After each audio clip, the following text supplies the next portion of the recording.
Okay, all right, enough with the president. As we do every night, we try to cover him and then get to what real people affects their lives. And let's talk about drugs, because I know, Five-ish, you're a big stoner. No, I'm kidding. But, yeah, we were burning one in the back just before we came out.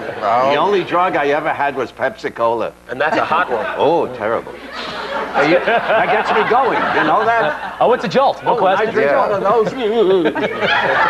they used to have cocaine in it. That's where the Coke from Coca-Cola. Oh, really? Yeah. Oh, they took it out? Now you tell me. Well, listen, the government has a new plan to fight drugs, and it's advertising, which is very telling about politics these days. You know, it used to be the Republicans wanted more jails for drug addicts, and the Democrats wanted more social programs and treatment. Now they've split the difference, and they're just going to advertise. Yeah, and this is what's going to happen. You're going to be watching TV, the kid's going to be watching the TV, or whoever it is, unfortunately, and he's going to go, too late, bro. Well, they are spending $1 billion of our tax money, and that's not special prosecutor money, but it adds up. To get, and I could hold up ads. We've all seen them. They're on TV, they're in the newspapers, and they think this is the way to solve the drug problem. Yeah, I don't think it's ridiculous. I mean, I don't think a kid decides whether to take drugs or not between Friends and Seinfeld, you know? I think a kid decides whether to take drugs or not when he comes home from school, and there are no after-school programs that have been funded for him to do, you know, keep him busy, you know? I don't think he decides when he's sitting on the couch. No, you know, if he's deciding on the couch, he's probably already made that decision. You're absolutely right, but we need to continue to send the message. We've seen in our state that you've had a doubling in the use of marijuana among high school students, a tripling of the use of heroin, and we have 20% of our high school students who admit to us that they've used drugs or alcohol before they go to school in the morning. We need to do exactly what you say. There got to be after-school programs. There got to be drug courts to get them into treatment. But we also need to send a message continuously. I also think the message should be, it shouldn't be this ignoramus, because kids aren't stupid. I was one, and I was fairly bright. But the message of, it's just bad, bad, bad. It's bad, bad, bad, bad. I mean, you tell a kid, don't do that. Very often, they touch the stove. Hi, good God, and then they recover and they don't touch it again. But you tell a kid over and over again, don't do that, don't do that, and he smokes pot, and you said it about every drug and thrown pot in there with it, and he smokes pot and wakes up in the morning and says, well, I feel chipper, I feel fine. There's no problem with this. I'm going to math class. I'm not doing heroin now, then everything they say must be ridiculous. So what I'm saying is you should tell the truth about each drug. You should educate these kids, not just this broad stroking stupidity, you know? Okay. Five-ish, we have to take a commercial. We'll come right back to you on the drug issue.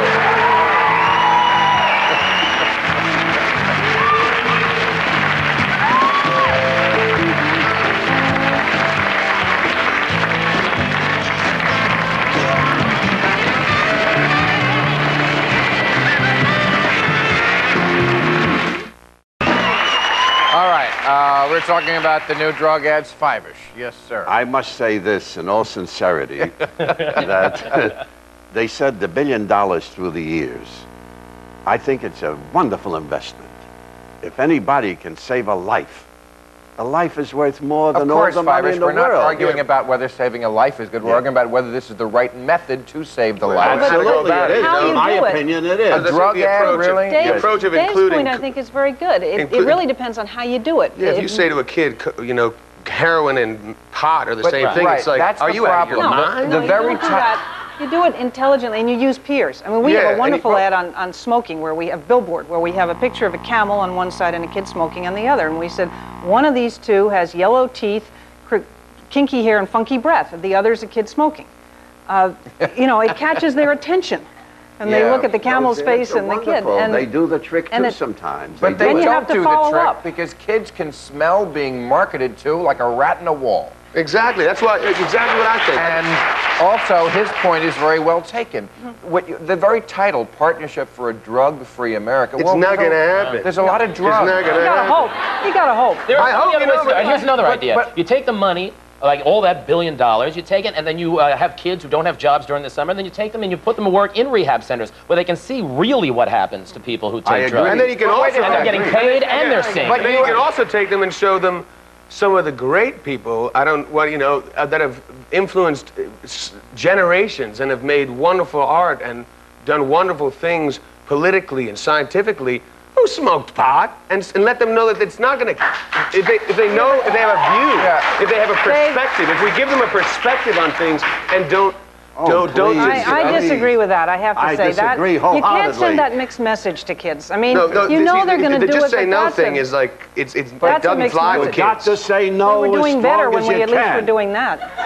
You got to say no as strong as you can because it's a deadly thing. It's not a deadly thing. Some drugs are a deadly thing, but you said it too. You said drugs like they're all the same. They're not all the same, okay? Alcohol. Look, we get to Christmas time and we say, okay, this year, honey, you're 15, you can drink the champagne.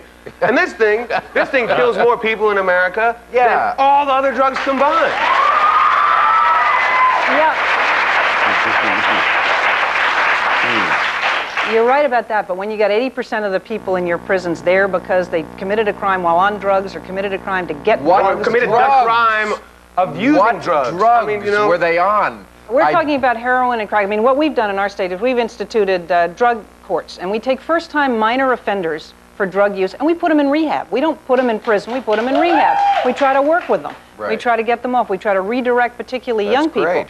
And in our institutions, we're putting in rehab programs. I mean, the thing that I can't comprehend, and it still happens in our state, but we're taking steps to try to stop it, is we can release somebody after 15 years and we release them to a drug rehab center. I mean, they've been in prison for 15 years and they're still addicted to drugs. Because they get tells drugs you because in they get prison. drugs in prison. Right. But those are the kinds of things we've got to deal with. But if you look, if you've ever held... I'm going to read a book. I'm stuck here for the next 15 years. If you've ever held a crack baby, if you've ever seen what happens, you know we have I've to had friends stop it. die. And they're impacted forever in their lives. Forever, those babies. Take a look at certain families that have been ruined because of drugs. Some drugs, I keep saying. That's the problem, is that we have to start by separating a crack baby. You can get aspirin. Aspirin is a drug. Exactly. Everybody in this country takes a certain drug. You're on Viagra right now. My dear friend. All right, we'll take a commercial. We'll come right back. Viagra.